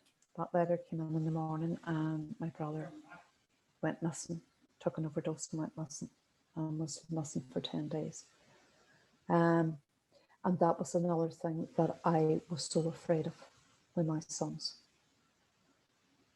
I lived in that fear because, always, oh my God, what if they do this? Because I knew the torture and the pain that my mother went through. And I always thought, oh my God, what if this happens? And I always lived in that fear and would have been threatened by them. But, that's where I lost that boundary, Pete. Always living on that what ifs. And that's where the boundary was lost between mother and friend. I went on the friend side. Hindsight's a great thing, but it is what it is. It's the way it was. And that's why I'm so strong and passionate about women seeing themselves as mummies and not friends. You've been given that title for a reason. Anybody can be their friend. Anybody. But not anybody can be their mama. And that was a hard lesson. To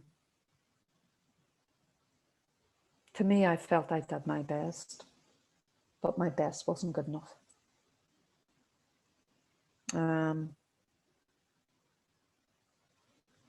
You have these dreams for your children, you have these plans, you want them to be and, do and love life and see life, do things that I'd never done. And that wasn't meant to be. And really at the end of the day, Pete, I look now and I say they are adults.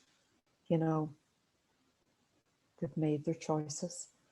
And I've stepped back from that. I've allowed them to be and to find who they are. I am a proud mommy. I love them, love my daughters. They were my beacons when times were dark. They were my beacons when I struggled. They were the light that I moved towards. So we all, regrets. I don't live in regrets anymore, Pete, because it doesn't serve me. It only takes away from who I am today. Regrets are things of the past. I can't change my past. I can't allow it to dictate who I am.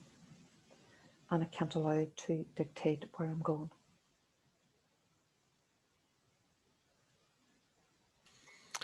I'm kind of struck at how, as you were saying there, really with, with your son, it's like, don't do that. It's like, be careful what you wish for, because you mightn't hear the negatives. Exactly, 100%, Pete. I wished, and then I look back at hindsight, and I I've seen parents and they allowed their sons to go out and do and whatever, not, but they allowed them to be.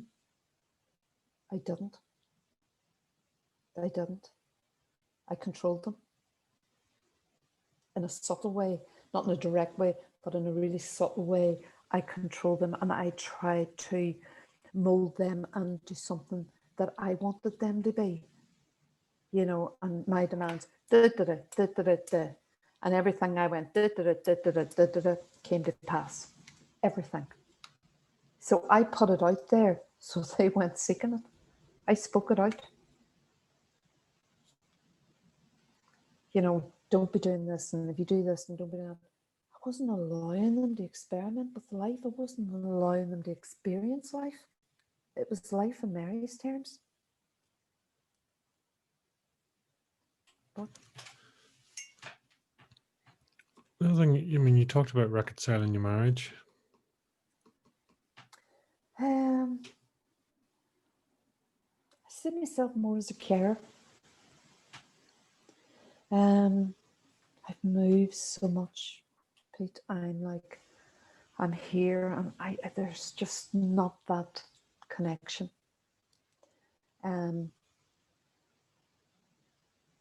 Sad, yeah. But I'm not going to force something that's not there, Pete. You know, if I start to force something, I am going back to where I was. I stand very independently on my own now. I care for him like a golden egg. I do, and I will do, because he is a child of God. And this is where I'm meant to be at this time. And it will only be temporary. But in that temporary place, I will respect that person and give him the respect and love that he deserves as the man that he is. Because you used the word and used it there again, as you know, talking about going back to, and that, I think that's what stood out for me. But you know, I respect your language and I respect that. You know, I just feel that I could. My story will be told, Pete, but out of respect for him, I will respect him for now. And this is my story, not his, but it will be told. So where's Mary at now? Oh, do you know, Pete, I'm such a lovely place. And it's not like I'm floating, or, you know, I have my days like everybody else, but, you know, I really love life. I have an energy for life and a zest for life more now than I had when I was 20 years of age. I love my coaching. I absolutely love it. I love seeing people just become alive. They come alive, that's all I can say. They become alive. It's like you can see this whole aura coming around them, that, you know, they've actually begun to go and do that form that they should always have been. My dream is to now advertise my academy, in which I am hoping to have life coaches, which I'm going to train in a very authentic, normal, everyday language that people understand and people grasp and people are drawn to and are attracted to.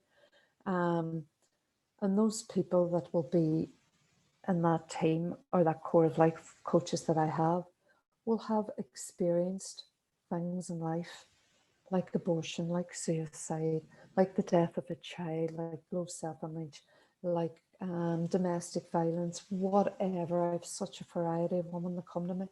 And I want women that is their specialized coaching, that they know what they have been through. They've been through it, And they're a beacon of light for somebody else that's coming on and seeking that help and guidance. I'm also passionate about going on to women's centres and talking to them and allowing them the space to know that all they desire and all they dream and all they hope for lies with them.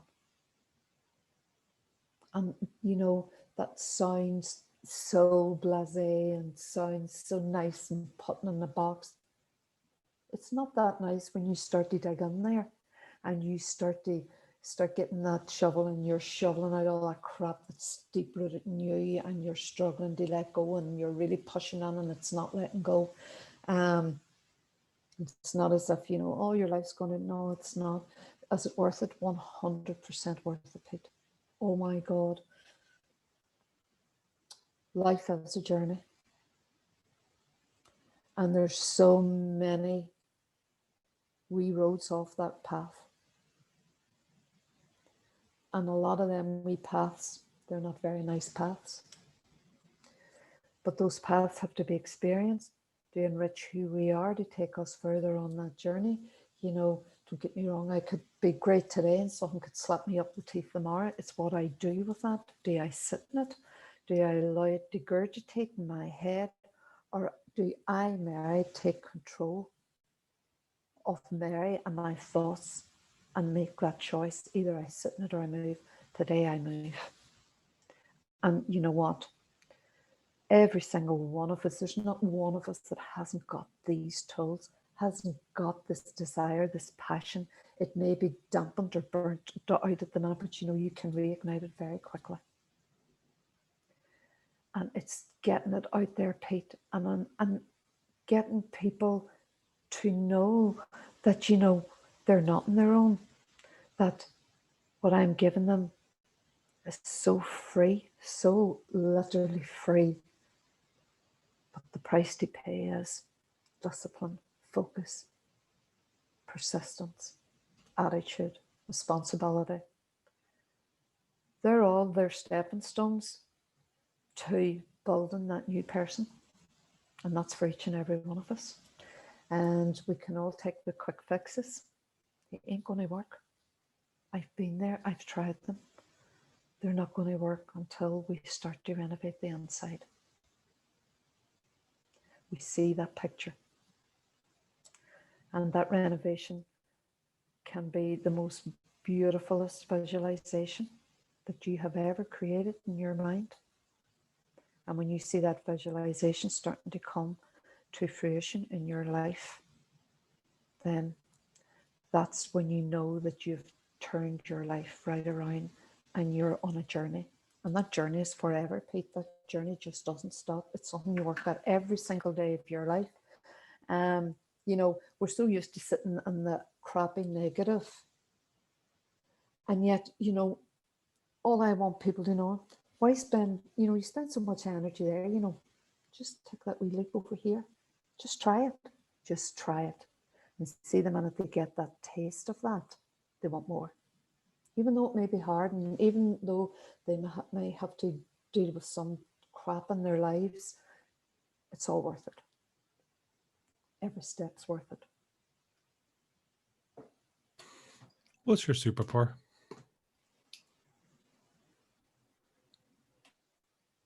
My higher self. 100% my higher self. My light, my beacon, it's just all of who I am. It's my protector. You know, if I see myself going out fighting, you know, I'm out there and I'm going, but I know I have the armor. I have the armor of my higher self backing me up. Is there ever a time you find yourself going out to help others and that others is actually you? Yeah. Does that happen? All the time. That's why I connect right away. You know, people come to me and the minute they start and I look and I see Mary, the broken Mary. And I know that broken person is going to be enriched by what my higher self is going to share with them. Because it is my higher self. My higher self is the healing. It's the healing, it's the gel, it's the connectedness. It's all those more detailed, fine gifts that only our higher self is in possession of.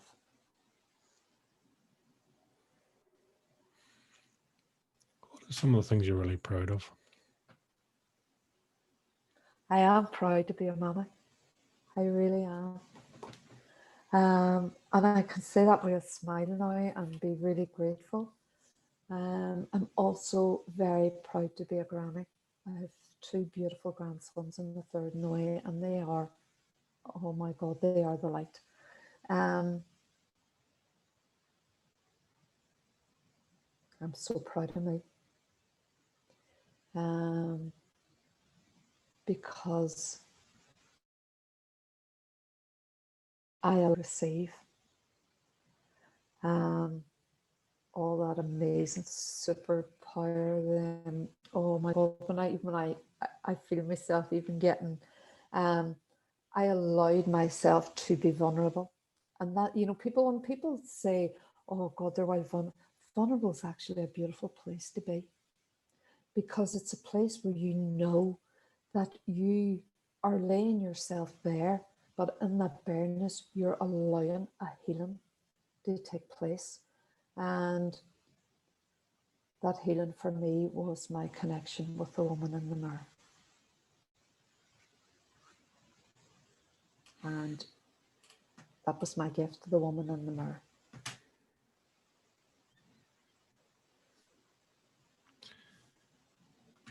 What's on the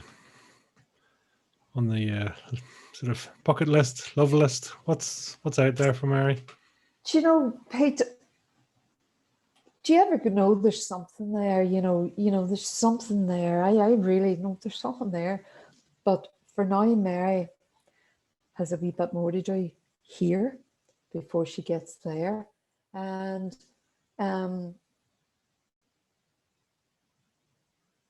I see my future really bright. I see it.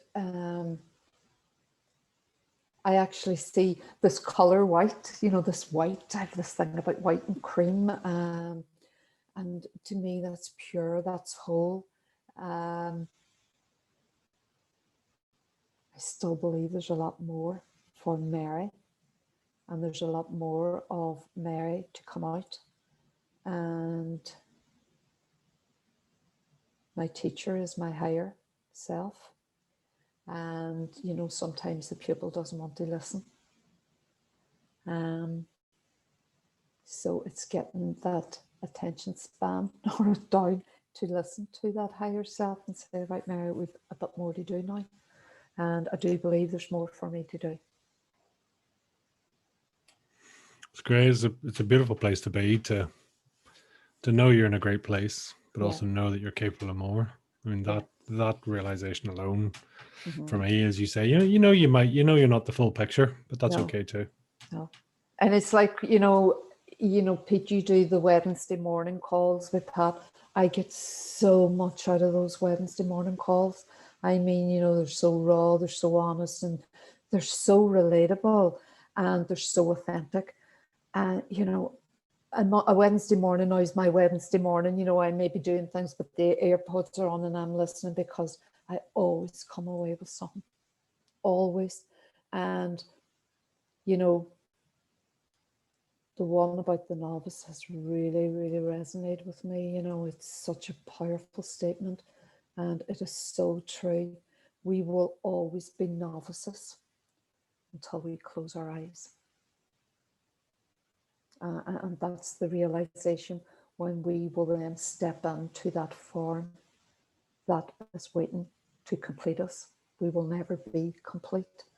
And I just love them. I just get so much from them on a Wednesday morning.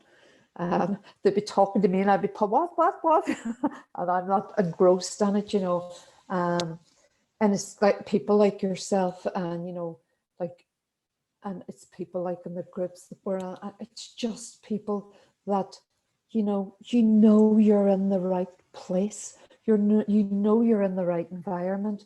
You know that you're being drawn into something that's much more powerful than I am. And, I'm learning all the time.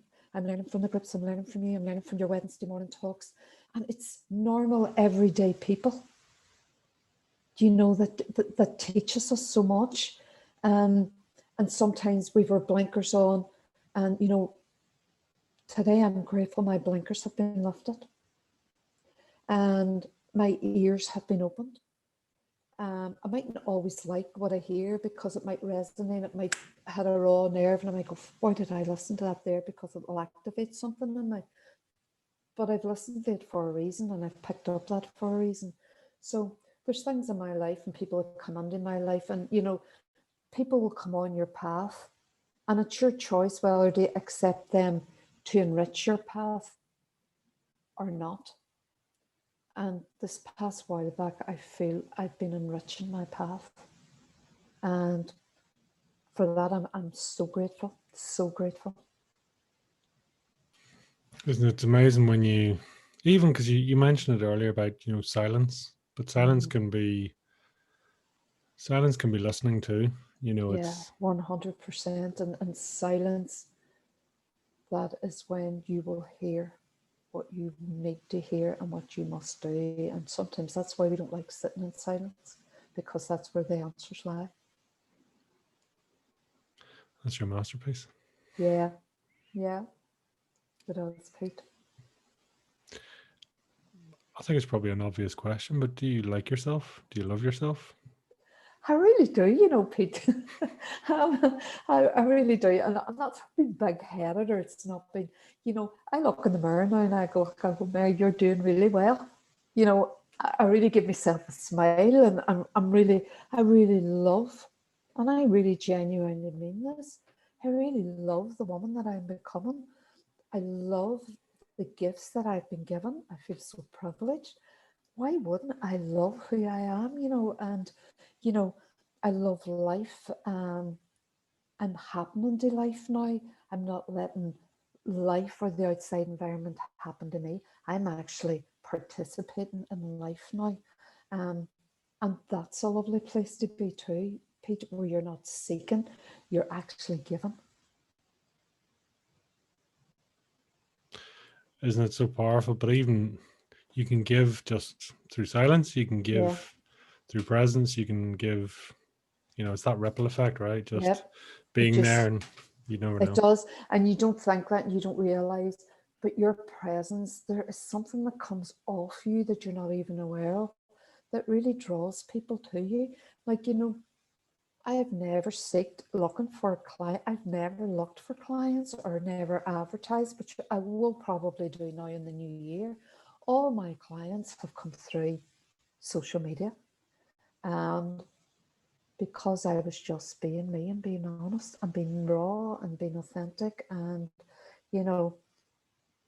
that's all people really want, is that connection of, oh my God, look how she has changed her life. And, what you talked about, that was me. We have this thing, what stays here, what happens in this house stays in this house, or don't you be talking about that there? And yet your very pain could be somebody else's healing. And that's, and that's why I don't hold back, Pete, and that's why I don't, out of respect, I'll not say certain things at this moment in time out of respect, but I know through my pain, I'm healing people. I am actually healing people because they're starting to ignite in themselves and going, there's something more to this, I've more. If she can do it, how come she can do it? Anybody can do it. Anybody. No, I mean, listen, I honestly take my hat off to you for bearing that, because and even sharing here, I thank you for that, because as you say, it's healing. Yeah.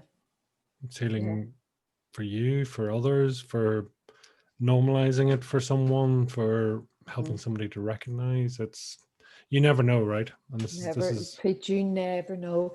And the strange thing about it, the person that you may think that has it all together and has a perfect life, and I have witnessed it, are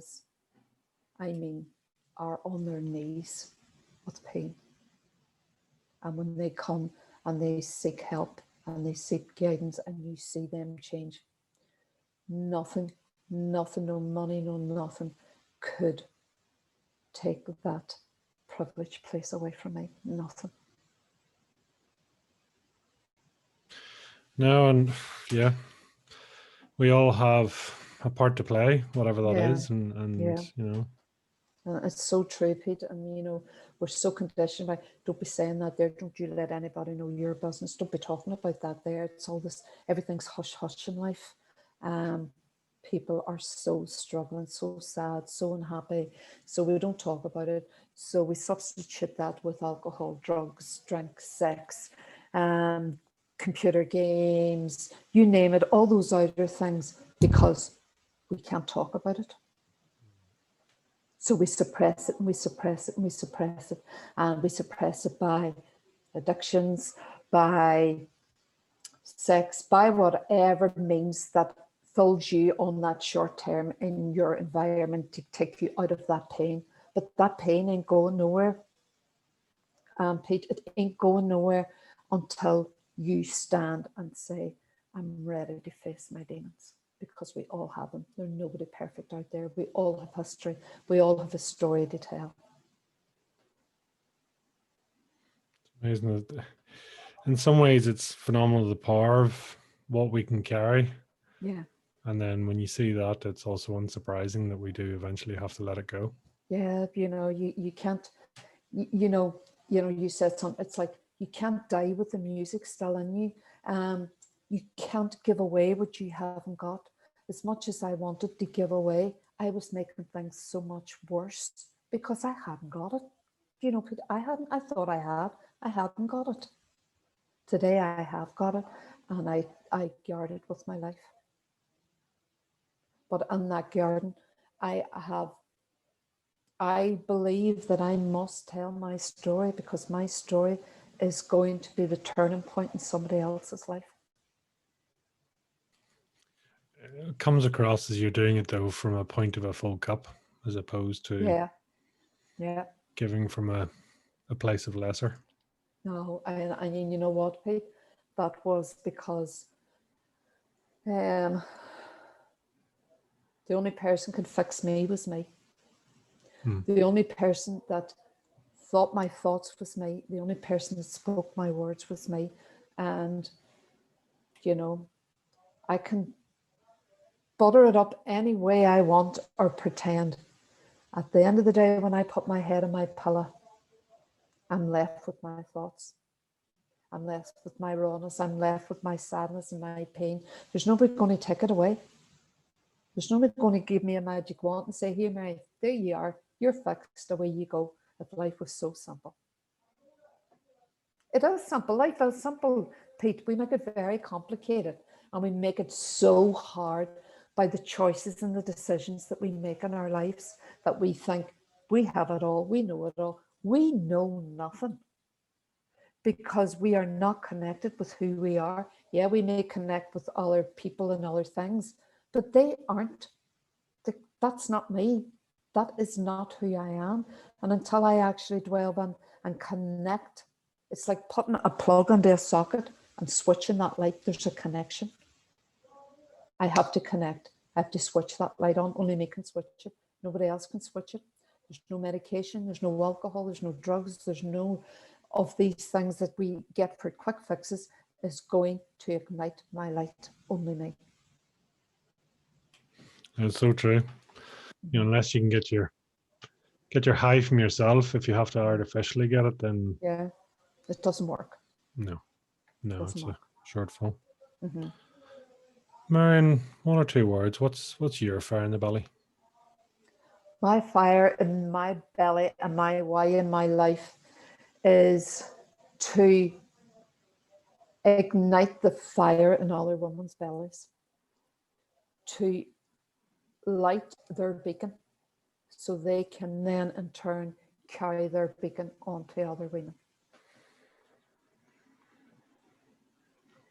I liked your own beacon, of course. And mine. I love it. Nice. Where can people find out more, reach out, track you down, hunt you down? Probably my main place would be Instagram. And I have a website then on my Instagram, on my bio, if they go onto that, and then they can connect then with me there. Your Instagram is just under your name, isn't it? Yeah, it is. Final message? Final message. Never be afraid to face the darkness, because in the darkness, there is always light. Love it. Mary, I thank you. Thank you, Pete. It's lovely chatting to you. Until the next time. Yeah, until the next time. Tomorrow. Thank you. Pete, thank you so much. Thank you.